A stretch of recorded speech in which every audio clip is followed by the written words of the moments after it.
الرجيم بسم الله الرحمن الرحيم سبحان الذي أسرى بعبده ليلا من المسجد الحرام إلى المسجد الأقصى الذي باركنا حوله لنريه من آياتنا إنه هو السميع البصير وآتينا موسى الكتاب وجعلناه هدى لبني إسرائيل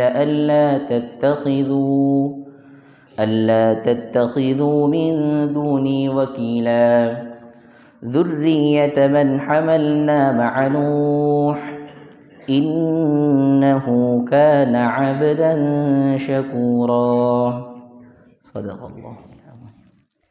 إني أريد أن أشرح أمامكم هذه الآيات التي قد تلوت أمامكم الآن. أولا، متى نزلت هذه السورة؟ فهذه هي الآيات من أوائل سورة الإسراء وهي مكية، نزلت حينما ذكر رسول الله صلى الله عليه وسلم لقريش الإسراء به وتكذيبهم له، فأنزل الله تبارك وتعالى ذلك تصديقا له. وسميت سورة الإسراء لافتتاحها بمعجزة النبي صلى الله عليه وسلم حينما أسري به من مكة إلى بيت المقدس، ثم عرج به إلى السماوات العلى، ثم دنا فتدلى فكان قاب قوسين أو أدنى. وسميت سورة الإسراء سورة بني إسرائيل لإيراد قصتهم فيها. ثانيا، فضل هذه السورة. وردت آثار في فضل هذه السورة كما روي عن أم المؤمنين عائشة رضي الله عنها، أخرجه الإمام أحمد بن حنبل والترمذي رحمهما الله تعالى، أن النبي صلى الله عليه وسلم كان يقرأ كل ليلة سورة بني إسرائيل والزمر. ثالثا، مفردات الآيات. سبحانه، التسبيح الذي هو التنزيه عن كل صفات العجز والنقص مما لا يليق بجلال الله وكماله. أسرى بعبده ليلا من المسجد الحرام إلى المسجد الأقصى، يعني محمد صلى الله عليه وسلم من المسجد الحرام في جنح الليل إلى بيت المقدس الذي بإيليا مجمع أرواح الأنبياء وموطن نزول الوحي على الرسل والأنبياء، الذي باركنا حوله، يعني ببركات الدين والدنيا وفي الزروع والثمار ومحفوف بالأشجار والأثمار، لنريه من آياتنا، يعني محمدا صلى الله عليه وسلم عجائب قدرتنا، كما قال تعالى في القرآن المجيد في موضع آخر: لقد رأى من آيات ربه الكبرى إنه هو السميع البصير، يعني السميع لأقوال النبي صلى الله عليه وسلم والبصير بأفعاله، فيكرمه ويقربه على حسب ذلك.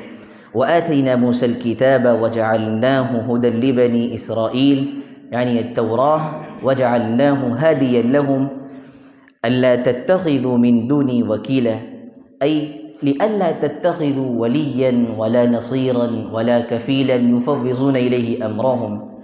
ذرية من حملنا مع نوح، يا سلالة من نجينا فحملنا مع نوح في السفينة إنه كان عبدا شكورا، يعني كثير الشكر ويحمد الله في جميع أحواله. رابعا، تفسير الآيات. تبدأ بتسبيح الله هذه السورة وتنتهي بحمده والأخبار عن حدث عظيم ومعجزة لخاتم النبيين والأنبياء، وهي معجزة الإسراء من مكة إلى المسجد الأقصى في جزء من الليل، والتي هي دليل باهر على قدرة الله تبارك وتعالى وتكريم إلهي لهذا النبي الكريم، وكان ذلك قبل الهجرة بسنة. فحكمة الإسراء ببيت المقدس أنه مجمع أرواح الأنبياء، فشرفه الله تبارك وتعالى بزيارته، أنه أسري بجسده إلى بيت المسجد، وبعد ذلك ثم عرج به إلى السماوات العلى حتى انتهى إلى سدرة المنتهى. وقد فسر السيد قطب في ضمن هذه الآية: الرحلة من المسجد الحرام إلى المسجد الأقصى رحلة مختارة من اللطيف الخبير، تربط بين عقائد التوحيد الكبرى من لدن إبراهيم عليه الصلاة والسلام إلى محمد خاتم النبيين، وتربط بين الأماكن المقدسة لديانات التوحيد جميعا. وكأن ما أريد بهذه الرحلة العجيبة إعلان وراثة الرسول الأخير لمقدسات الرسل قبله، واشتمال رسالته على هذه المقدسات وارتباط رسالته بها جميعا. ووصف المسجد الأقصى بالبركة وصف يرسم البركة حافة بالمسجد وفائضة عليه، والبركة تشتمل على جميع بركات الدين والدنيا، لأنه مهبط الأنبياء وإحاطته بخيرات الدنيا لما اشتمل عليه من أنهار وأشجار وأثمار تكون سببا في توفير المعايش والأقوات. والهدف من الإسراء أن يري الله سبحانه وتعالى عبده آياته الكبرى وأدلته العظمى على وجوده ووحدانيته وعظم قدرته، فكانت فائدة الإسرى مختصة بالله وعائدا إليه على سبيل التعيين. ويرى ويسمع كل من لطف ودق وخفي على الأسماع والأبصار من اللطائف والأسرار. بعد ذكر الله سبحانه وتعالى إكرام محمد صلى الله عليه وسلم بالإسراء وإمامة الأنبياء في المسجد الأقصى، ذكر بعدها إكرام موسى عليه الصلاة والسلام بالكتاب الذي آتاه وجعله هدى وهداية، ثم ناداه بأن ينضموا جميعا تحت راية واحدة وهي راية الإيمان بالله. ومقصود الآية: إنكم أيها البشر من ذرية نوح وكان عبدا شكورا موحدا لله مقرا بآلائه ونعمه ولا يرى الخير إلا من عنده، فأنتم أحق بالاقتداء به. وأخيرا نسأل الله سبحانه وتعالى أن يوفقنا أن نعمل بجميع القرآن وليس ببعض القرآن، وأن يجعلنا من عباده الصالحين والشاكرين. فأكتفي بهذا. الرحيم.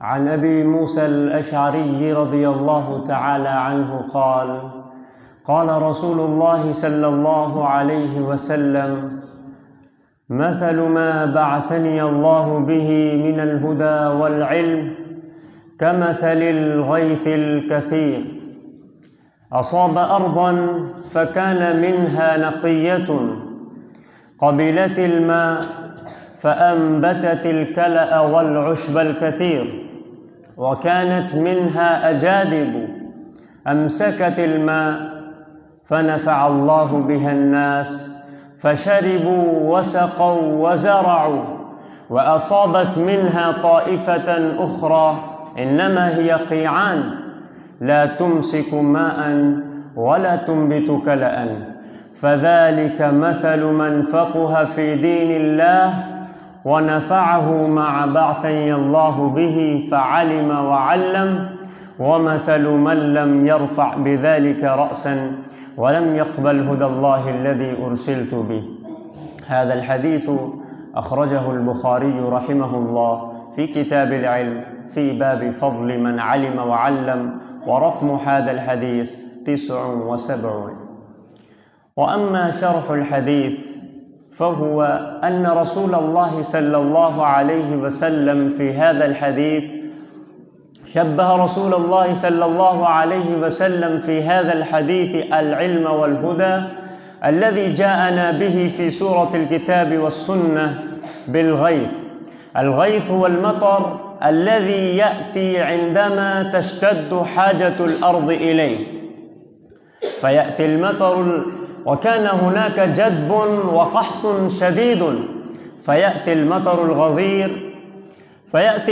الغزير ويسقي الأرض حتى ربت واخضرت وأنبتت من كل زوج بهيج. كذلك العلم، فإنه يحيي القلوب من مواتها، ويقويها من ضعفها، ويشفيها من سقامها، ويحليها بأنواع من الأخلاق الطيبة والشيم المرضية.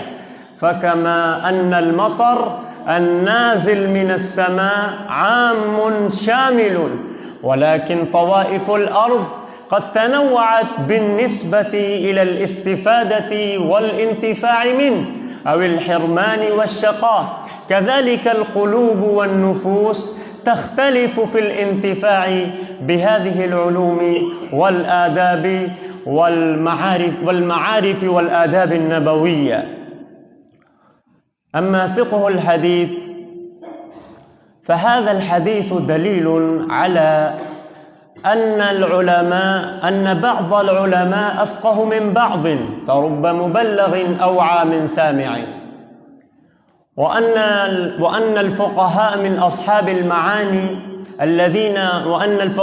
أصحاب المعاني قد يستنبطون من النصوص الشرعية حكما وأحكاما ولطائف ونكتا غالية مما ينتفع به الخلائق، وأن ذلك لا يغض من المحدثين الذين حملوا على عواتقهم مهمة الحفاظ على النصوص الشرعية وصيانتها من الضياع والتحريف والتبديل، وكل مأجور وكل ميسر لما خلق له.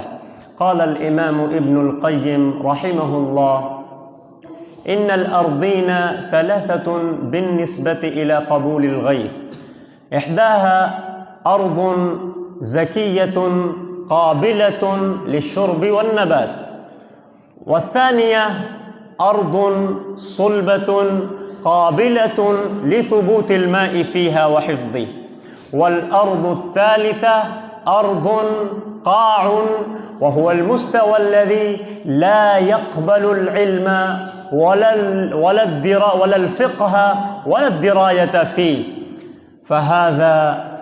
فلو أصابها من المطر ما أصابها لم تنتفع بشيء منه. فهذا مثل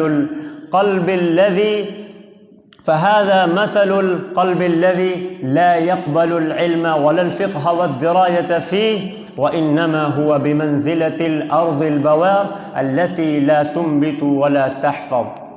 ختاما، أدعو الله أن يجعلني ممن ينتفع بالعلم الصحيح ويعمل به، وأن يحيي في قلوبنا وأن يحيي بما جاء به رسول الله صلى الله عليه وسلم بموات قلوبنا، فهو على كل شيء قدير.